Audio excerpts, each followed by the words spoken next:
Sir చాలా విషయాలు చెప్పారు. స్వాతంత్ర సమర యోధుల కోసం, వాళ్ళ యొక్క త్యాగాల కోసం. అది మనందరికి కూడా ఈరోజు ఎంత స్వేచ్ఛగా ఉన్నామంటే వాళ్ళ యొక్క కృషి, పట్టుదల, వాళ్ళ యొక్క పౌరుషం. అయితే ఇప్పుడు పరిస్థితుల్లో మనం బ్రిటిష్ వాళ్ళ నుంచి అయితే బందీలుగా ఉండి విడిపోయాం, కానీ దురదృష్టం ఏంటంటే ఎవరికి వాళ్ళే బందీలుగా అయిపోయాం. ఈర్షాద్వేషాలకు బందీలు అయిపోయాం, అసూయకు బందీలు అయిపోయాం, మాసాలకు బందీలు అయిపోయాం, వ్యసనాలకు బందీలు అయిపోయాం. ఈరోజు ముఖ్యంగా యువత చూసుకుంటే చాలా చాలా దారుణంగా తయారయ్యే తీరు మన భారతదేశంలో తయారవుతుంది. చాలా దేశాలు ఉన్నప్పుడు కూడా మన భారతదేశంలో అటువంటి తయారవ్వకుండా ఉండాలి. ఎందుకంటే ప్రపంచంలో ఒక భారతదేశం అనేది ప్రత్యేకమైన దేశం, ప్రత్యేకమైన సిద్ధాంతం, ప్రత్యేకమైన ప్రేమను చూపించే దేశంగా మనం భారతదేశం గుర్తింపు పొందింది. కాబట్టి మన భారతదేశంలో ఎటువంటి అనాచారాలు కానీ, అత్యాచారాలు కానీ, ఎటువంటి వ్యసనాలు కానీ ఉండకుండా ఉండాలి. ఎందుకంటే మన భారతదేశం ఒక ప్రత్యేకత అది. కనుకంటే ముఖ్యంగా మనం బందీలు అయిపోయాం. మన మనసులో ఉండే చెడుకు మనం బందీలు అయిపోయాం, మన మనసులో ఉండే ఈర్ష్యకు మనం బందీలు అయిపోయాం. కనుక వాటన్నింటి నుండి కూడా మన విముక్తి కలిగినప్పుడే భరతమాత చాలా సంతోషిస్తుందన్న నా యొక్క ఉద్దేశం. ఎందుకంటే మన భారతదేశం నుండి ఇతర దేశాలన్నిటికీ కూడా మనం ఎన్నో నేర్పాలి.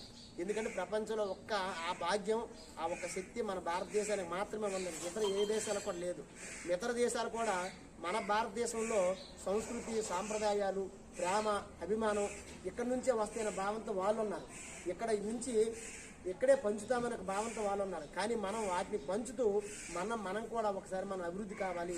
అభివృద్ధి అనేది ఏంటంటే మనసు, ప్రేమ, అభిమానం ఇవి ఇచ్చే విధంగా మనం అభివృద్ధి కావాలి. కనుకేంటంటే అటువంటి మనసు, స్వచ్ఛమైన ప్రేమ, స్వచ్ఛమైన భావాలు కలిగే దేశం మన భారతదేశం. కాబట్టి అందుకే ఏ దేశాల్లో లేని ఒక ఆధ్యాత్మికత ఒక భారతదేశంలో మాత్రమే విశాలంగా ఉందని చాలామంది నమ్ముతారు. అది సత్యం కూడా.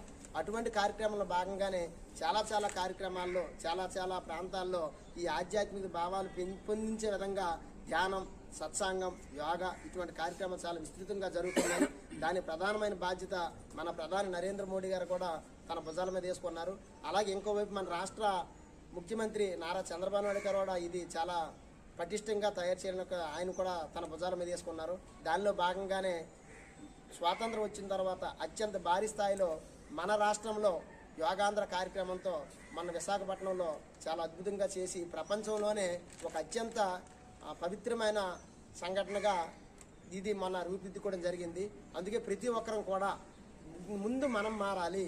మన స్వేచ్ఛాజీవిగా ఉండాలంటే మనలో ఉండే స్వచ్ఛమైన మనసు మాత్రం ఉంటేనే ప్రతి ఒక్కరు కూడా స్వేచ్ఛాజీవిగా ఉండగలరు.